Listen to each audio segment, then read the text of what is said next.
नमस्कार। आज dental surgeon की क्लास में मैं एक ऐसी शख्सियत से आपका इंट्रोडक्शन करवाने जा रहा हूं जो किसी परिचय का मोहताज नहीं है। उन्होंने मेडिकल फील्ड में एक लंबा समय दिया है और आपको एमपी मेडिकल एसोसिएशन के अध्यक्ष भी रहे हैं और 1990 में जब एमपीपीएससी का आपका डेंटल का एग्जाम हुआ था तो सर ने टॉप भी किया था उस एग्जाम में। और सर का इनके काफ़ी लंबा एक्सपीरियंस है। इस एक्सपीरियंस के बेसिस पर सर आपको बताएंगे कि किस तरीके से आप इनकी अपनी तैयारी को कैसे अंजाम दे सकते हैं और इनके आप फाइनल सिलेक्शन तक कैसे पहुंच सकते हैं। इंटरव्यू में क्या करना है क्या नहीं करना है, ये दोनों ही बातें बहुत इंपॉर्टेंट होती हैं। तो सर आपको बताएंगे कि आप इनके किस तरीके से आप वहां पर अपने आप को इंटरव्यू बोर्ड के सामने प्रेजेंट करेंगे, कैसे कॉन्फिडेंट रहेंगे, वे ऑफ कम्युनिकेशन आपका क्या होना चाहिए, आपकी बॉडी लैंग्वेज क्या होना चाहिए और आपका डेंटल से रिलेटेड आपको अपने आप को कैसे प्रिपेयर करना है। सर पहले तो मैं अपना इंट्रोडक्शन बता दूं। My self doctor Alok Purohit. I have completed my 36 years in government service sector. Recently I retired from district hospital Morar as a RMO and I was the topper of MPPSC 1990. और मैं बताना चाहूँगा आपको कि आपने एक बहुत बड़ा टास्क कंप्लीट कर लिया है। आपने रिटन टेस्ट पास कर लिया है और रिटन टेस्ट पास करने के बाद आपने अपने आप को प्रूव कर दिया है कि you are the hard worker. अब मैं आपको बताना चाहूँगा इंटरव्यू की कुछ फेसेस होती हैं ताकि आपको ऐसा जाने के बाद ऐसा नहीं लगे कि आप बिल्कुल अननोइंगली वहाँ जा रहे हैं। सबसे पहले तो डेट आएगी, तो डेट में आप मान के लिए लगभग जैसे सर ने मुझे बताया है कि लगभग 300 से ज़्यादा कैंडिडेट उसमें रिटन टेस्ट में पास हुए हैं और सीट मेरे ख्याल से 50-60 ही होगी अगर जनरल की सीट निकाली जाए तो 50-60 सीट में मान के चलिए कि आपका मतलब 20% लोगों का सिलेक्शन हो और उन 20% लकी लोगों में आपका नाम आना चाहिए। इसलिए आपको एक्स्ट्रा एफर्ट्स की जरूरत पड़ेगी। आपको प्रूव करना पड़ेगा। आपको एक ऐसी कुछ चीज़ें ऐसे इंटरव्यू में क्या रहता है, 3 कैटेगरी बनाई जाती है। पहले तो सिंपल क्वेश्चन पूछे जाते हैं, थोड़े से एवरेज क्वेश्चन पूछे जाते हैं और फिर क्वेश्चन पूछे जाते हैं। तो अगर आपने सिंपल क्वेश्चन का जवाब नहीं अटकने लगे तो आप ये मान के चलिए कि आपसे वो क्या एवरेज क्वेश्चन में भी तो कुछ आपको जान देंगे। अभी मान के चलिए कि आप ये सोच रहे हो कि हम तो छोटा सा इंटरव्यू चले आएंगे, जितना कम छोटे टाइम का इंटरव्यू रहेगा उतने आपके सिलेक्शन के चांसेस कम रहेंगे। और ये यकीन मानिए जब इंदौर में आप जाएंगे तो बहुत सारे लोग आपके इर्द आएंगे, हम आपका सिलेक्शन करा देंगे, हम आपका ये करा देंगे। तो बताऊंगा एमपीपीएससी का बोर्ड है, लोकेशन है, उसमें स्टूडेंट एक जगह बैठे हॉल में और जो बोर्ड मेंबर होते हैं वहां से निकल के नहीं आते, जिससे आपको पता ही लगेगा कौन बोर्ड मेंबर आपकी पहचान का कौन नहीं है और कौन आ रहा है। बोर्ड मेंबर को बिल्कुल सख्त इंस्ट्रक्शन देते हैं कि आप लीड नहीं करेंगे। और इंटरव्यू मैंने देखा कि इंटरव्यू के जो हॉल में उसमें बहुत सारी चीजें रहती हैं। आपका अपीयरेंस कैसा है, आपका ड्रेसअप कैसा है, आपकी बॉडी लैंग्वेज कैसी है। अगर आप बड़े ढीले ढाले और हिलते हुए वहाँ बिल्कुल इनएक्टिव तरीके से गए तो वहाँ पे डॉक्टर्स के अलावा एक साइकोलॉजिस्ट भी बैठता है। वो देखता है, आपको ऑब्जर्व करता है कि आप आ कैसे रहे हैं, बात कैसे कर रहे हैं और आपकी नॉलेज ही सफिशिएंट नहीं है कि आपके पास डेंटल की पूरी नॉलेज है। आजकल जब गवर्नमेंट सेक्टर में कोई भी डेंटल सर्जन जाता है तो डेंटिस्ट्री नहीं करता था। और डेंटिस्ट्री के साथ साथ गवर्नमेंट की जो पॉलिसी है, गवर्नमेंट के जो प्रोजेक्ट है, प्रोजेक्ट पोलियो तक में अपन को काम करना पड़ेगा। तो आपसे ये पूरा देख लेते हैं कि आप में एक्टिवली है कि नहीं। मेडिकल फिटनेस आपकी जरूरी रहना चाहिए, क्लीन सेफ रहे, छोटे बाल रहे, बिल्कुल सिंपल ड्रेसअप रहे और आप सबको जाके बाकायदा सबको रिगार्ड दें। तो उसमें डेंटल सर्जन होगा, एक मेडिकल फील्ड से होता है, एक अपना वहाँ का एक जनरल नॉलेज के लिए बैठता है, एक साइकोलॉजिस्ट होता है। फिर टीम देख के आपको ऐसा नहीं लगे कि आप घिर चुके हैं। वो आपको पूछेंगे, अच्छे से पूछेंगे और आपको जवाब बहुत सोच समझ के देना है। स्ट्रेट फॉरवर्ड मना नहीं करना कि उनके जवाब खत्म होने के पहले ही आप कहते हैं सॉरी सर। उनको बड़ा ऑकवर्ड लगता है। तो मैंने देखा कुछ बच्चे ऐसे होते हैं उनको मालूम नहीं आता, पहले कहते हैं सॉरी सर, तो उनको बड़ा इंसल्टिंग फील होता है कि हम ये पूछ रहे हैं क्वेश्चन 2 लाइन का, उसने एक शब्द में आंसर दे दिया सॉरी सर। अच्छा नहीं लगता है, इट्स लुक ऑड। आप पूरा आंसर लिखिए, सोचिए, नहीं आता तो सॉरी सर तब बोलिए, तब उनको ऐसा लगेगा कि आपने सोचा समझा उसके बाद सॉरी बोला है।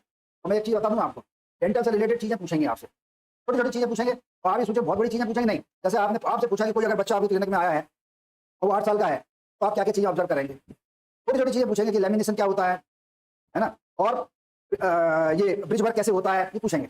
अगर ये आपने ये आंसर 100% सभी लोग बता देंगे, कॉमन आंसर, इसको तो कहते हैं पासिंग लाइन हो गई, मतलब एवरेज इसको आता है।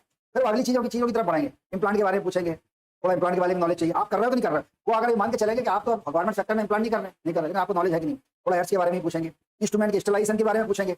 और अगर स्टरलाइजेशन के बारे में आपने नहीं बताया तो आपका नेगेटिव मार्किंग शुरू, क्योंकि आपको सबसे बड़ी चीज़ है नेगेटिव अगर डेंटल में है तो स्टरलाइजेशन। आजकल गवर्नमेंट के नए नए प्रोजेक्ट आ गए हैं, जैसे सुबह को गवर्नमेंट बहुत अच्छा काम कर रही है, कोट पा का, तो पूछा कोट पा क्या होता है और आप अनजाने उनके चेहरे की तरफ देखने लगे तो उनको लगेगा कि इसको कुछ नहीं मालूम। कोट पा का मतलब cigarette and other tobacco product act, उसकी धाराएं होती है वो याद कर लो, क्योंकि एज ए डेंटल सर्जन आप उस हॉस्पिटल में जाएंगे तो आपको इसकी चीज़ की भी जानकारी चाहिए। अब आपसे पूछेंगे अगर कोई इमरजेंसी हो गई, सिंकोप में पेशेंट चला गया तो फिर क्या करोगे। आप पेशेंट की साइकोलॉजी के बारे में पूछेंगे कि पेशेंट का रेस्पिरेशन इतना चल रहा है, फिर क्या करोगे, बीपी इतना है तब क्या करोगे। तो ये तुम्हें नॉलेज होना चाहिए। पेशेंट फेंट हो गया तो सीपीआर देना आता है क्या, सीपीआर का फुल फॉर्म क्या होता है, बच्चों में फ्लोरोसिस क्या होती है ना, पीएच वैल्यू क्या होती है। मैं अगर किसी से पूछूं पीएच वैल्यू क्या होती है, पोटेंशियल ऑफ हाइड्रोजन, उसकी 0 से लेकर 7 तक, 7 से लेकर 14 तक, कहाँ एसिडिक रहता है, कहाँ एल्कलाइन हो जाता है। अगर एसिड रहता है तो उसका दांतों पे इफेक्ट क्या पड़ता है, मैं आपको फिर से बता रहा हूँ। पहले तो क्वेश्चन फिर क्वेश्चन के स्टैंडर्ड बढ़ता चला जाएगा। जितना क्वेश्चन का स्टैंडर्ड बढ़ेगा उतनी आपकी मार्किंग स्टार्ट होती चली जाएगी। इसलिए आप जो है सबसे पहले तो आप ये मान के चलें, फ्रेश होकर जाए, रात में नींद पूरी ले, थकान नहीं दिखे चेहरे पे, चेहरे पे कॉन्फिडेंस लगे, लेकिन ओवर कॉन्फिडेंस नहीं लगे। जी जी बिल्कुल। Over confidence always harmful. अब आप जो है एरोगेंसी दिखाई देती है। हाँ एरोगेंट, अरे सर आप उसके बातों को काटेंगे नहीं, वो कहेंगे ऐसा नहीं है, हाँ नहीं सर हमने तो ऐसा पढ़ा है, आप लिटरेचर देख लीजिए और ऐसा है, आजकल की रिसर्च ऐसी आ गई, आप समझ लीजिए कि आप डाउन की तरफ जाते हैं। बिल्कुल बिल्कुल। ये को हर्ट नहीं करना। हिंदी में पूछे हिंदी में जवाब दो, इंग्लिश में पूछे इंग्लिश में जवाब दो। अगर हिंदी में पूछा तो इंग्लिश में जवाब दे दी, तुम्हारी ओवर स्मार्ट। बिल्कुल बिल्कुल। अगर उन्हें इंग्लिश में पूछा और तुम हिंदी में जवाब देने लगे तो पूरा प्रेजेंटेशन हो गई तुम्हारी। उसमें ये है कि यदि आप प्रॉपर इंग्लिश स्पीकिंग नहीं है तो आप मिक्सअप करके बोल मिक्सअप करके बोल सकते हो, मिक्सअप करके। क्योंकि आपको वो मान के चलना है। और एक चीज और है, कभी कभी क्या होता है ऐसे हॉस्पिटल्स में आपकी पोस्टिंग हो सकती है या दो डॉक्टर कभी उसी पे चला गया, तो आपको थोड़ा सा मेडिकल संबंधी जानकारी होना चाहिए। कम से कम उस हॉस्पिटल्स में आप ओटी में कितने बार गए ये भी देखना पड़ेगा कि आप ओटी में जाते हैं कि नहीं, क्योंकि आपकी एक्सपेक्टेशन अब गवर्नमेंट को बढ़ चुकी है। अब वो समझ नहीं आएगा कि टूटा फूटा हॉस्पिटल है, टूटा फूटा हॉस्पिटल कुछ नहीं है। अब ये आपको जानकारी होनी चाहिए। आजकल हॉस्पिटल में कायाकल्प आ गया, कायाकल्प के बारे में पढ़ लेना। एमपी गवर्नमेंट की एमपी गवर्नमेंट की स्कीम में कायाकल्प चल रहा है, उसका भी मैं असेसर था। जी जी और एनक्वाज आ गया, नेशनल क्वालिटी एश्योरेंस स्टैंडर्ड, वो भी आ गया है, लक्ष्य आ गया है। अब आप ये सोचो कि ये सब चीजें तो हमें क्या करना है, आपको ये सब चीजों के बारे में पूरी क्रॉस नहीं तो कम से कम थोड़ी बहुत जानकारी, तो हाँ थोड़ी सुपरफिशियल इन्फॉर्मेशन चाहिए।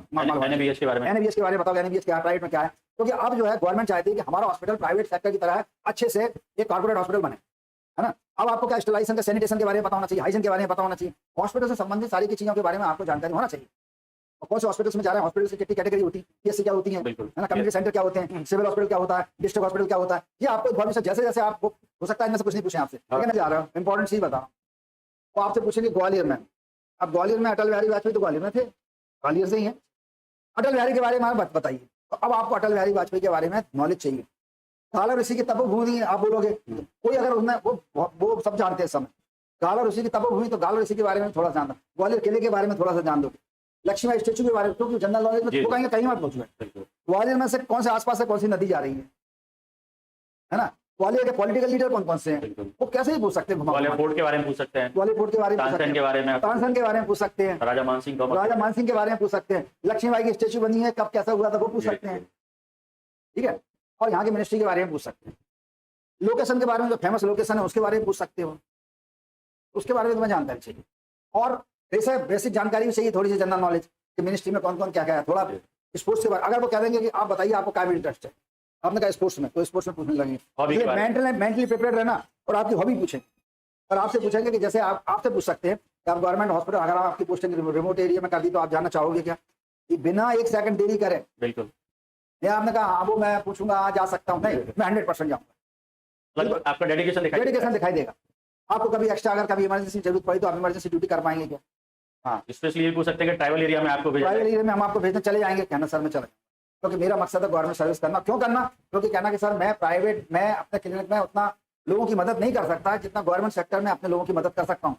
उस समय मेरे पास बहुत बड़ी फील्ड होगी, गवर्नमेंट के बहुत सारे प्रोजेक्ट्स में जो मैं सोचता था कि मेरे को करना है, वो गवर्नमेंट के प्रोजेक्ट में जुड़ने का मौका मिलेगा। अब मैं अपने एग्जाम्पल बताऊँ सर, मैं एक डेंटल सर्जन अपनी डेंटिस्ट्री करता चुपचाप बैठ जाता, लेकिन मैंने क्या किया, आई डोनेशन, ब्लड डोनेशन, ये है ना, प्लांटेशन, सोशल वर्क स्टार्ट कर दिया अपने जिला डिस्ट्रिक्ट हॉस्पिटल में। कार्टून, पोस्टर, कविता सब लगा दी। लोगों को लगा कि ये कोरोना काल में इतनी महामारी मची कि लोगों को ये लगा कि नहीं इस समय डॉक्टर्स के अलावा कोई आदमी ऐसा चाहिए जो थोड़ा सेंसिटिव हो, ह्यूमिनिटी ज्यादा हो उसमें। तो उन्होंने मेरे को आरएमओ बना दिया। क्या मैं आरएमओ बनना चाहता था? नहीं बनना चाहता, क्योंकि आरएमओ बनने के बाद पूरे हॉस्पिटल की फैसिलिटीज के बारे में जानकारी होना चाहिए। फिर मैंने कायाकल्प में ट्रेनिंग ली, लक्ष्य ली, एनक्लास किया, और उसमें इंपॉर्टेंस बड़ा था डेंटल सर्जन का। क्यों? क्योंकि जब मैं यहाँ से भिंड जाता था, मुरैना जाता था, उनके हॉस्पिटल विजिट करता था, उनको कुछ पास भी करता था, कभी फेल भी करता था, तो डेंटल सर्जन की रेपुटेशन बढ़ती थी। क्योंकि डेंटिस्ट ही अकेला डेंटल सर्जन नहीं जानता, हम गायनिक डिपार्टमेंट लेबर रूम में भी जाता था, उनका भी असेसमेंट करता था। तो आपके सामने एक ब्रॉड फील्ड जो है खुली हुई है, और आप उस ब्रॉड फील्ड में आपको अगर एक बार एंटर हो जाते हो तो आपको बहुत बड़ी अपॉर्चुनिटी मिल सकती है। सर, स्टूडेंट की एक क्वेरी रहती है कि जैसे हम वहाँ इंटरव्यू बोर्ड के सामने आते हैं तो यानी कि किस तरह से एंटर करें और उनको कैसे विश करें। सभी को विश करना है कि सिर्फ जो मैम जो चेयरमैन होते हैं उन्हीं को करना है, एक्चुअली में क्या है, बॉडी लैंग्वेज और बॉडी पॉस्चर क्या है, जब भी आप अंदर से आए बहुत सुस्त तरीके से भी नहीं आएंगे, ढीले ढाले से आ रहे हैं। आपकी बॉडी तो कड़क टाइप की नहीं आना जैसे आर्मी वाला आ रहा है, आपको सिंपल तरीके से आना है। सबका ईगो हर्ट होता है। 4 लोग बैठे, good morning sir, good morning, good morning sir, good morning. उनको चारों को अच्छा लगेगा। अगर आपने सेंट्रलाइज कर दिया तो ये 2 लोग जो हैं उनको थोड़ा सा बुरा नहीं मानेंगे, लेकिन कुत्ता अपने आप फील नहीं करेंगे, वो सोचेंगे नहीं, है ना। ये एंट्री आपकी अच्छी होना चाहिए, अच्छे से बैठ जाएं, और वो जो अपना शिष्टाचार है, एटिकेट से उसको यूज करें।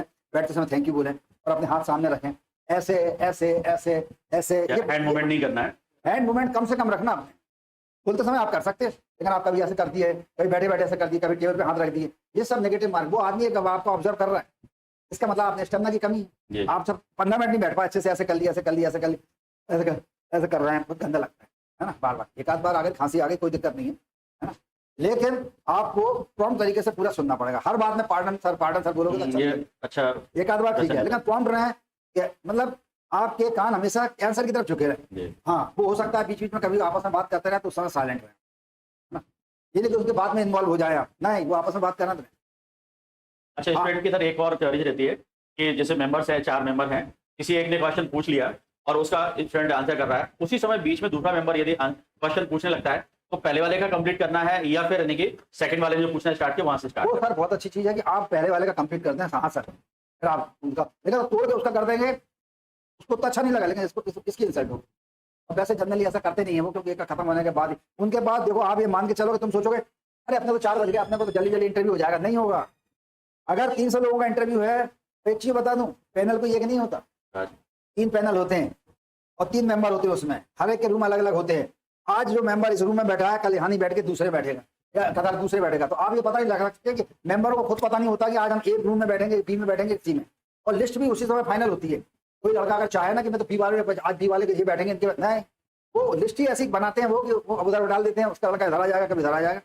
और अगर धोखे से अगर तुम किसी को जानते हो तो उसके सामने ऐसा मत करना कि अरे तो सॉरी आप बैठे हो, नहीं, तो क्या मतलब आप फील नहीं कर पाएंगे कि आपका आई कॉन्टेक्ट हो रहा है और आपके एक्सप्रेशन भी ऐसा नहीं आए ये तो अपने ही आदमी, आप बिल्कुल नॉर्मल तरीके से है, कुछ उनको करना होगा, सॉफ्ट कॉर्नर होगा तो अपना देख लेंगे, लेकिन आपको ऐसे कोई ऐसा फेशियल एक्सप्रेशन नहीं बनाना कि उसमें आदमी को, और आप थोड़ा सा अपने हंसी पे कंट्रोल करना है। अगर उन्हें कोई ऐसी बात है धीरे से हंसी हा करके हंसने लगे तो नेगेटिव मार्केट एटीट्यूड मतलब आपका स्माइलिंग फेस हो बट यानी कि आपको हंसना नहीं है। और एक चीज आपका टेंशन नहीं हो, तो देखो एक चीज मान लो, अब आप अपने आप को प्रूव कर चुके हो कि आप you are one of the intelligent person.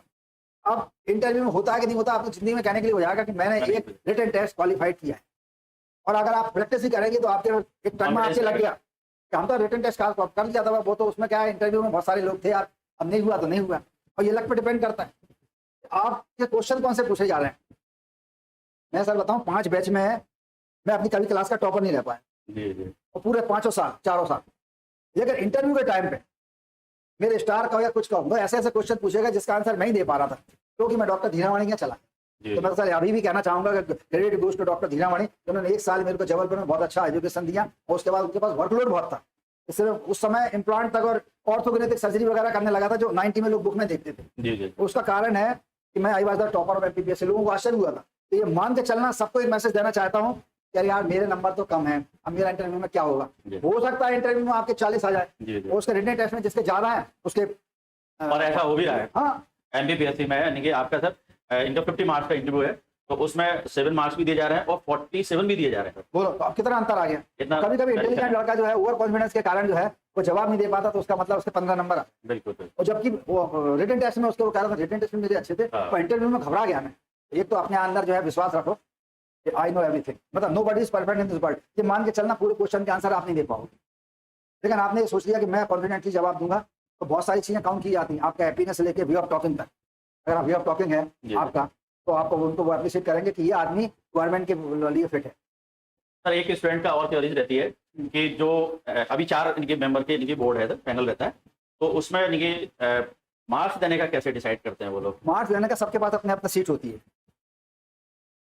जैसे इस नंबर दे दिए 25, इसने दे दी 27, एक ने दिया, इतना ही अंतर आता है बस, है ना। और जब सबका एवरेज निकाल के हमने कितना है 26 आ गया, एवरेज आ गया, और एक तो अगर डाउन जा रहा है ऊपर एक अच्छा सा नंबर दे रहा है ना, तो एवरेज मिला के बराबर। लेकिन उसमें बड़ी दिक्कत आ जाती है कि उसने 12 दिए ना, तो कोई इंटरव्यू नंबर बढ़ा ही नहीं सकता, क्योंकि इंटरव्यू सीट में अगर नंबर बढ़ गए तो फिर अगर जैसे आ गया 10, इनने 12 दिए, इनने 15 दिए, 13 नंबर आ गए, अब उसका 50, उसका 40 कैसे करें, नहीं हो पाएगा। कितना भी बड़ा कोई तो दलाल होते हैं ना, कहते हम करवा देंगे, कोई नहीं करा पाएगा। आजकल ट्रांसपेरेंसी बहुत हो गई है, और कोई पावरफुल बहुत बड़े कोई नहीं रहा, क्यों, क्योंकि इतने ज्यादा प्रेशर रहता है उसमें। जो एसएसआर जो है हमारे जो मेडिकल बोर्ड के मेंबर रहते हैं, 5 दिन तक हम नजरबंद रहते हैं। हम वहाँ इंदौर में रहने के बाद भी मैं किसी को फोन नहीं कर पाया कि मैं आ गया हूँ इधर, मैं इस होटल में ठहरा हूँ। उन्होंने कहा था आप कहीं जाएंगे नहीं, यहाँ के बाद सीधे उठा के मेरे को होटल में रख दिया जाता था, और कह दिया जाता था कि मोबाइल भी वहाँ ट्रैप हो सकता है, मोबाइल पे आपसे घर पे बात करता ना कि आज मैं यहाँ हूँ, ऐसा हूँ मत। इसके अलावा यही मत कहना कि वो आया था उसको नंबर दे दिए, ये एक शब्द नहीं जाना चाहिए आपको।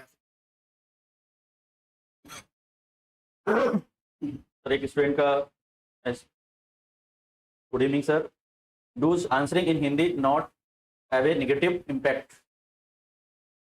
मैंने कहा ना, हिंदी में अगर आंसर देगा उसका कोई इम्पैक्ट नेगेटिव नहीं आता। आपका आंसर सही होना चाहिए। अब इंग्लिश में दे बोल रहा है और आंसर ही आपका गलत है तो 0 मार्क है।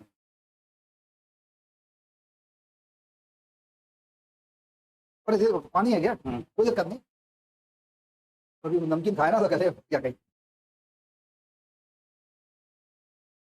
और भी ये छोटी छोटी चीजें हैं जो आप ध्यान रखें उन चीजों का। और मैं बता दूं आपको, जैसे कलावा वगैरह बांध के एक हाथ तक तो ठीक है, यहाँ तक कलावा बंधा हुआ है, 4 से अंगूठी डली हुई है, गले में बहुत माला डली हुई है। नहीं, वो तो सारे हटवाई देते हैं, कुछ हाँ। भी पहन के नहीं जा सकते आप। हाँ। ना तो अंगूठी पहन के जा सकते हैं, ना चैन पहन के जा सकते हैं, ये धागा का कुछ भी नहीं हाँ। है ना। और इवन आपका इनके मोबाइल तो अलाउ है ही नहीं है, मोबाइल और ये तो- वॉच भी नहीं है, रिस्ट वॉच भी पहन के नहीं जा सकते। सारी चीजें इनके बाहर ही आप रखा लेते हैं। और ये समझ लें कि आप जो है नीट एंड क्लीन जाइए, बहुत ज्यादा स्टाइलिश कपड़े पहन के ले जाने की जरूरत नहीं है, जैसे लाइनिंग वाइनिंग की पहचान में लेना जाने की जरूरत नहीं है। सिंपल अपना प्लेन शर्ट पैंट पैर, हाँ शूज बिल्कुल नॉर्मल, जैसे पम्प शू पहन गए, स्पोर्ट्स शू पहन गए, वो नहीं चलेंगे, ठीक है। अब आप किसी को कोई पूछना है तो पूछें। आप कुछ अभी एग्जाम उसमें मैं काफी तैयारी किया था, मेरे सिलेक्शन भी हुआ था, लेकिन उस समय तो कोरोना लग गया था, कोरोना बहुत लंबा चला था तो मेरी ज्वाइनिंग नहीं हो पाई थी। तो ये बात मैं बता सकता हूँ क्या? नहीं, ये नहीं बताना, ये नहीं बताना। नहीं तो वो कहेंगे ये तो मान के चल रहा है कि मैं तो इंटेलिजेंट हूँ साहब, मैं तो पहले ही हो गया था और अब तो फॉर्मेलिटी करने आया हूँ, मैं तो इंटेलिजेंट हूँ। ये आपकी ओवर स्मार्टनेस में चले जाएगा। मतलब उसी सर्टिफिकेट से अच्छा, पूछ लेते हैं हाँ। अभी आप मतलब इतना टाइम में गया था या कुछ ऐसा तो तो बता सकते हो कि सर अगर वो पूछे तो ये तुमने बड़ा कहना सर अनफॉर्चुनेटली क्या हुआ, कोरोना आ गया था तो मैं उसमें सिलेक्शन भी हो गया था, पर उसके बाद फिर कुछ नहीं हो पाया तो सर में नहीं हो पाया। बड़े सॉफ्ट उसमें, हाँ। और आवाज में मतलब कॉन्फिडेंस हो, लेकिन ऐसा नहीं कि तुम डांट रहे हो उनको कि नहीं सर वो तो रिसर्च में ऐसा आया था, नहीं रिसर्च आ गई है और ऐसा हो गया और मैं तो बचपन से टॉपर रहा हूँ, ये शब्द नहीं आना चाहिए। मैं सर क्लास में कभी मैं क्लास में हमेशा टॉप ही रहा हूँ सर, फर्स्ट पोजीशन आती रही मेरी तो। अच्छा ये सब चीजें सब बेकार है ना। हाँ सर मैं हाँ बचपन में माँ बाप ने मेरे को ध्यान दिया तो मैं थोड़ा पढ़ाई में थोड़ा इंटरेस्ट था मेरा, ये कह सकते हो। अगर आप पूछेंगे तुम्हारे हर साइड कितनी परसेंट थी तो बता देना, जबरदस्ती वो क्वेश्चन मत बताना, वो क्वेश्चन मत बताना जो वो नहीं पूछे। अपनी तरफ से मत कहना कि सर वो भी जानता हूँ, उसके बाद का भी जानता हूँ सर, उसका वो भी जानता हूँ, लेमिनेशन के बाद सर एक चीज और आ गई है वो मैं बता देता हूँ, है ना। आजकल तो सब रिसर्च चल रही है, आजकल तो वो रिसर्च चल रही है, क्योंकि आपको उनसे ज्यादा जानना आपके लिए नुकसानदायक होगी। हाँ। Hello sir, what should people living out of state keep in mind? क्या क्या? Hello sir, what should people living out of state keep in mind? तो स्टेट के बाहर के हैं सर, हाँ, हाँ। उन्हें अपने क्या सोच के आंसर उनके बारे में क्या सोचते हैं, मतलब बोर्ड मेंबर? बोर्ड मेंबर देखो एक चीज बताना, ये जो है वो अगर पूछे तो बताना है, नहीं तो चुपचाप रहना। नहीं, वो तो वैसे उसके उस पर लिखा हुआ है, डैप में लिखा हुआ है, वो नहीं पढ़ते, वो ये जानना चाह रहे हैं कि मतलब ऐसा कहीं तो नहीं मतलब वो डिस्क्रिमिनेशन होता हुआ अदर स्टेट के साथ? स्टेट नहीं करते, नहीं इसलिए नहीं करते कि उस समय जब बैठते हैं तो ये मान के चलते हैं जो लड़का आंसर दे रहा होगा, और मेरे हम तो पूरा कहाँ पढ़ते हैं, वो पूरा लड़का आया हमने देखा ऐसा देखा और अपना इंटरव्यू स्टार्ट किया। हाँ उस पर ज्यादा नहीं सोचते कि दूसरी स्टेट का इसको यहाँ क्यों दें, ऐसा करते नहीं, ऐसा नहीं सोचे। The question is, you are having an interview after so long, you have forgotten almost everything. Especially, what to study before going? Question में क्या क्या कहना पूछना चाह रहा है? You are having an interview after so long, you have forgotten almost everything. Especially, what to study before going? देखो मैंने जो इंटरव्यू दिया था वो बहुत पहले दिया था, लेकिन अब तो एआई भी आ जाएगा इसमें, एआई के बारे में भी जानकारी रखना तुम लोग। हाँ अब हाँ बीच में इसलिए रोक रहा हूँ, जो आंसर पूछ रहा है उसी के साथ देखना। अच्छा एक चीज बता दूं मैं, आई कांटेक्ट अगर आपका नहीं है ना, नेगेटिव मार्किंग चलिए। अब मैं सब ऐसा करते हैं नेगेटिव जा रहा है, मतलब आप सही भी बोल रहे हैं लेकिन उतना इंपैक्ट नहीं पड़ रहा। आप आई कांटेक्ट रहना सही के सर, लेमिनेशन ये प्रोसीजर होता है, ब्रिज बनाते समय ये करते हैं, ऐसा करते हैं। अब ये नहीं कि ब्रिज, इसका मतलब आपको कॉन्फिडेंस नहीं है तभी आप इधर उधर देख रहे हैं, ले आपको कॉन्फिडेंस में आता है। आई कांटेक्ट आपका रहना चाहिए, जितना आई कांटेक्ट रहेगा बच्चे से पुलिस वाले भी जब जवाब पूछते हैं ना चोरी की कि नहीं तो समझ जाते हैं आई कांटेक्ट नहीं है इसका। आई कांटेक्ट का मतलब वो कॉन्फिडेंस। आई कांटेक्ट लोग कहते हैं ना इसने नजरें झुका दी, मैंने पूछा, इसका मतलब इसको कॉन्फिडेंस नहीं था। Eye contact is very must. Eye contact जिसने पूछा उसको जवाब दें, बीच में अगर इंटरप्ट कर रहा है तो उसकी तरफ देख सकते हैं, लेकिन पूछा तो उसी की तरफ दें, ठीक है। और वैसे ऐसा करते हैं वो, उनके पास सफिशिएंट टाइम रहता है, किसी को 10 मिनट ही बैठा दें, किसी को आधा घंटा ही बैठा सकते हैं। मेरा इंटरव्यू जब 90 में हुआ था, सबसे बड़ा इंटरव्यू मेरे ही गया था, 20-25 मिनट बाद निकला था, बाकी तो लोग 5-5 मिनट में चले गए, पर उसका एडवांटेज मिला मुझे। तो टॉपर में इसलिए बनाया गया कि आधा घंटे मेरे को 20-25 मिनट रोका, आलोक नाम है तो पहले नंबर आ गया, है ना। तो पहले नंबर इतना 35-25 मिनट रहा मेरा, बाकी किसी का 5 मिनट 7 मिनट 5 मिनट 7 मिनट, है ना। और बहुत जल्दी जल्दी बोलने की कोशिश मत करना, समझा के धीरे धीरे करते, है ना। तो आपके सर एक स्टूडेंट का है सर, मैं बैतूल से हूँ, मुझे आपसे मिलना है। मैं अच्छा ये तो मैं कहाँ मिल सकती हूँ, आपका मार्गदर्शन चाहिए, आप समीक्षा इंस्टीट्यूट में आकर के मिल सकते हैं। और मेरा मोबाइल नंबर भी दे दें अगर किसी जी, को जी, कुछ पूछना सर। हो। और आजकल तो गूगल, हमारे टाइम में तो गूगल नहीं था, आजकल तो गूगल पे एवरीथिंग इज अवेलेबल, है ना। सीपीआर देना भी आना चाहिए, कल के अंदर पूछने लगे। अच्छा, अब एक क्वेश्चन मैं बता ही रहा हूँ आपको। अपन जो ऑक्सीजन लेते हैं, कार्बन डाइऑक्साइड छोड़ते हैं, जब माउथ, अगर जैसे समझ लो अम्बू बैग, फिर कोई बात आ जाएगी, बहुत सारी चीजें हैं बताने की। अम्बू बैग जो है ना, अच्छा था, अम्बू बैग जो है, अम्बू बैग से अपन कितने बार किसको ऑक्सीजन कितनी दे सकते हैं, कितने बार अम्बू बैग को प्रेस करेंगे 1 मिनट में? 10 से बार 12 बार, इससे ज्यादा नहीं, ऐसे ऐसे करते रहता। अपन सांस लेते हैं। अब हाँ, अपने सांस लेने का भी पूछ सकते हैं अपन, सांस लेते हैं 1 मिनट में कितनी लेते हैं? हाँ, 12 से शुरू है ना, 12 से 20 तक भी बोल सकते हैं अपन, उससे ज्यादा फिर दिक्कत आएगी। अब अपन रेट पूछ सकते हैं जी, पल्स रेट क्या होता है, कब एक्सट्रैक्शन करोगे, कब नहीं करोगे, है ना। अगर सिनको में पेशेंट चला गया तो क्या करोगे, सीपीआर कैसे दोगे, और सीपीआर में अगर मामू बैग नहीं, माउथ टू माउथ ब्रीथ कर रहा हो, तो तुम तो अपनी कार्बन डाइऑक्साइड उसके मुंह में डाल रहे हो, तो तुम्हारा क्या आंसर होगा, क्या होगा? मैं बता देता हूँ आपको, क्योंकि आजकल मैं ये मेडिकल लाइन में लोगों को ट्रेन कर रहा हूँ। अपन जो ऑक्सीजन लेते हैं उसका 5% ही अंदर ले पाते हैं, बाकी तो अपन निकाल ऑक्सीजन निकाल देते हैं। अगर अपन ऑक्सीजन ली, कितने हवा में कितनी ऑक्सीजन होती है? 3%, 21% होती है हवा, है ना, 20% होती, अपन ने उसे 3 या 4% ले पाए, बाकी 17% तो बाहर चली गई ना। तो वही तो हम उसके मुंह में डाल रहे हैं 17%, तो कार्बन डाइऑक्साइड नहीं ले रहे। अच्छा, दूसरी चीज, ऑक्सीजन कार्बन डाइऑक्साइड में हल्की कौन सी रहती है? ऑक्सीजन हल्की ऊपर जाएगी, कार्बन डाइऑक्साइड भारी रहती है, लेकिन वेंटिलेटर ऊपर बनाए जाते हैं, तो काय के लिए निकालते हैं? ऑक्सीजन जाएगी क्या उसमें से? नहीं, कह रहे जब कार्बन डाइऑक्साइड गर्म हो जाती है तो हल्की हो जाती है, तो ऊपर से जाती है। ये सब चीजें जो है पूछेंगे, तो अगर जिसको पूछना है, मैंने चूंकि अर्ली वार्निंग साइन पढ़ ली है, मैंने उसकी ट्रेनिंग भी दे दी है, मेडिकल इमरजेंसी, मॉर्फिन का क्या होता है, ये सब चीजें अपन को पता होना चाहिए। जैसे आप ट्रॉमा में है तो वहाँ पर इनकी जो आपका ABCE प्रोसेस होता है क्या रहता है ना, LTS क्या रहता है, ये सारी चीजें आपको अच्छा, ब्लड डोनेशन कब किया जाता है, कब नहीं किया जाता, ब्लड डोनेशन फायदे क्या है, नुकसान क्या है, ये अकेला मैंने बता दिया। मल्टीपर्पज काम लेंगे तुमसे जहाँ भी जाओगे, अकेले डेंटल सर्जन नहीं रहोगे, आपसे पोलियो का काम भी लेंगे, आपसे टोबैको कंट्रोल सेल का भी काम लेंगे, और आपको नोडल ऑफिसर बना देंगे टोबैको कंट्रोल सेल का। आज मैं रहा हूँ 17 ईयर्स, कोड पैक्ट क्या है, उसके नियम क्या है, कानून क्या है, सब पढ़ लेना। कायाकल्प कब से स्टार्ट हुआ है, एनक्वास कब से स्टार्ट हुआ है, अपना ग्वालियर, हाँ ये बात ध्यान रखना, डिस्ट्रिक्ट हॉस्पिटल अपना मुरार ग्वालियर, तो पूछ सकते हैं, उनको पता है। अब अपने उसने एनक्वास जो है क्लियर कर लिया अभी रिसेंटली, अभी 10-15 दिन पहले। एनक्वास का फुल फॉर्म क्या है? नेशनल क्वालिटी एश्योरेंस स्टैंडर्ड, ये इसका फुल फॉर्म होता है, ठीक है। ये अपने डिस्ट्रिक्ट हॉस्पिटल में क्लियर कर दिया अभी। ये पूछा जाता है। हाँ, जैसे स्टैंडर्ड में क्या क्या जैसे हेल्थ इंडिकेशन कौन कौन से इंडिकेटर्स हैं वो आपको पता होना चाहिए, है ना। बायो जो वेस्टेज है उसका मैनेजमेंट आप कैसे करेंगे? बायोमेडिकल बेस्ट इंपॉर्टेंट चीज मैं अभी बता दूंगा, कैमरा चल रहा है। जी जी सर। बायोमेडिकल बेस्ट 100% पूछेंगे, और सबसे पूछेंगे। बिन जो रहती हैं उसमें कौन कौन सी चीज में क्या क्या डालना चाहिए, अब मैं पूछूं येलो बिन में क्या क्या डालना चाहिए? हाँ, ब्लड से लेकर पता है ब्लड या फिर एनाटॉमी या फिर टिश्यू में अच्छा, रेड में क्या डालना चाहिए? रेड ऑफ पूरी जाएगी तो रिसाइकल की रिसाइकिल जो है, आर रेड समझ लो, आर लगाना रिसाइकिल। अभी समझ लो हमने ग्लव्स लिया तो काय में जाएगा?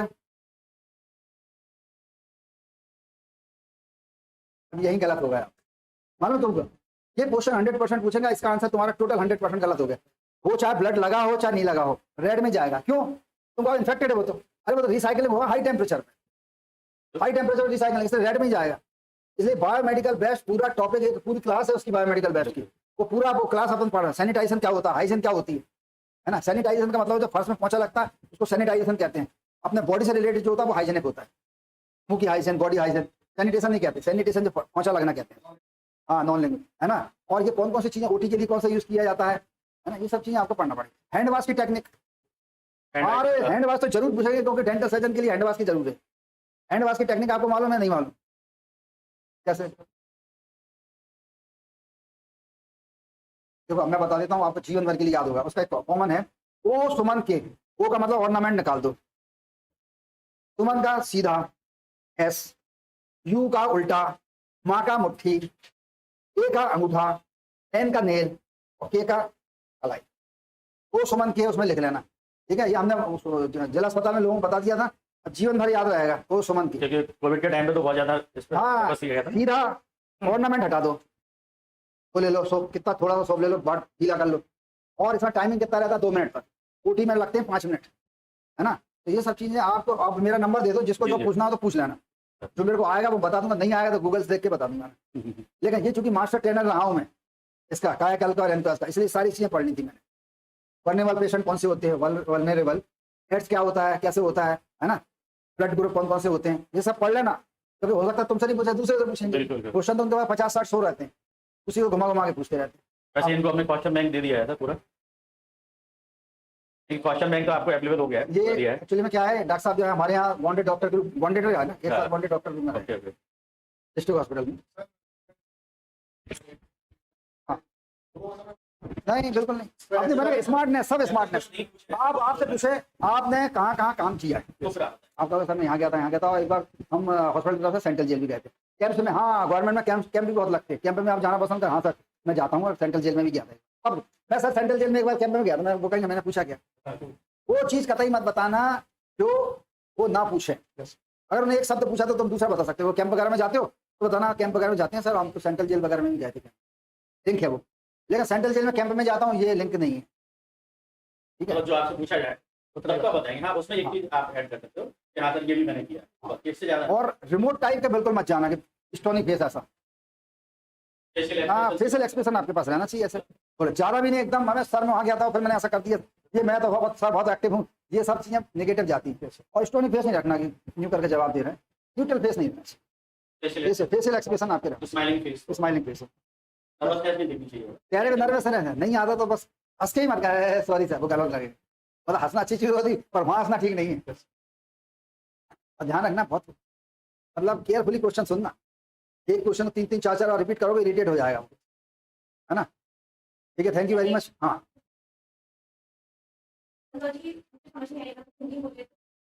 हाँ हाँ हाँ कहना सर, वो चूंकि क्या है मैं हिंदी में होता मेरे को आइडिया नहीं है, और वैसे हिंदी में कोई नहीं पूछेगा आपसे, कोई टर्मिनोलॉजी हिंदी में नहीं पूछेगा, ये आप बिल्कुल दिमाग से निकाल दें, है ना। कोई टर्मिनोलॉजी हिंदी में नहीं पूछेगा। कॉन्टेक्स्ट क्या है, अबेंडमेंट क्या है, ये पूछ लेंगे, मतलब ये तो है ना। उसका कोई हिंदी में क्या बताएगा।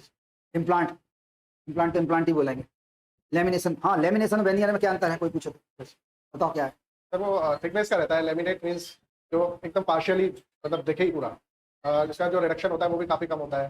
वेनियर्स का रिडक्शन कंपैरेटिवली ज्यादा होता है। ज़्यादा होता है। लेमिनेशन अपन समझ लो जी, अपनी लेमिनेशन होती है तो लेमिनेट का होता है जरा सा करके कर देते हैं, है ना। लेकिन वेनियर के लिए पकड़ भी चाहिए, ठीक है। फ्लोरोसिस क्या होती है, फ्लोराइड एप्लीकेशन क्या होती है बच्चों की, वो सब आपको बताना पड़ेगी। फ्लोराइड एप्लीकेशन बच्चों में ज़्यादा कंसंट्रेट करेंगे वो, क्योंकि अब गवर्नमेंट जो है चाइल्ड एजुकेशन में स्कूल गोइंग के लिए अपन क्या क्या करेंगे, तो कैंप लगाएंगे, करेंगे, चेकअप करेंगे, सब करेंगे।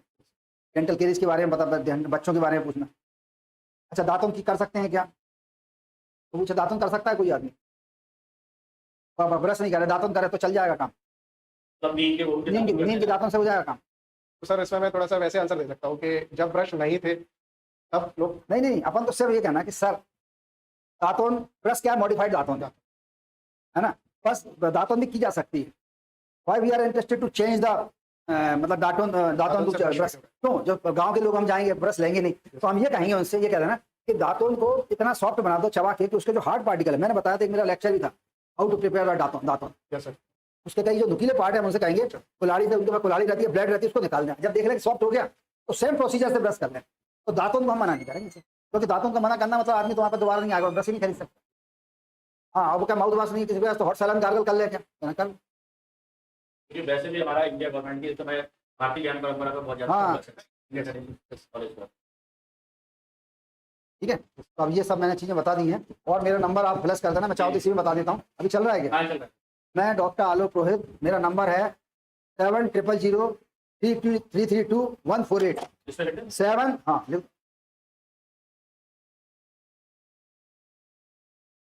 7000332148, ये मेरा मोबाइल नंबर है, जियो का नंबर है। और एक व्हाट्सएप उसका भी, अभी BSNL का भी है, वो लेकिन वो भी लिख सकते हैं अपन 9425735434। और कोई भी क्वेश्चन अगर पूछना हो रिलेटेड, वैसे तो देखो नॉलेज अब ऐसा नहीं है डेंटल की हो, आपको जनरल नॉलेज भी चाहिए, मेडिकल की भी चाहिए, डेंटल की भी, सोशल नॉलेज भी चाहिए। अवेयरनेस प्रोग्राम्स के बारे में पूछ सकते हैं, क्या क्या अवेयरनेस प्रोग्राम कर सकते हो, है ना। टोबैको का बहुत, टोबैको मतलब वेरी बर्निंग प्रॉब्लम, उसमें कैसे उसमें लेक्चर क्या दोगे, कैसे दोगे, ये भी पूछ सकते हैं। तो वो तो आपसे ही पूछेंगे, किसी दूसरे से पूछेंगे। ठीक है sir, thank you sir. Okay sir. आप उम्मीद करता हूँ कि आप लोगों को बहुत अच्छा लगा होगा, सर के क्लास से आप बेनिफिट लेंगे और आप अपनी इंटरव्यू की तैयारी को और अच्छी तरह से करेंगे, अपने पर्सनालिटी को भी ग्रूम करेंगे और अपने नॉलेज को भी अपडेट करेंगे। Thank you sir.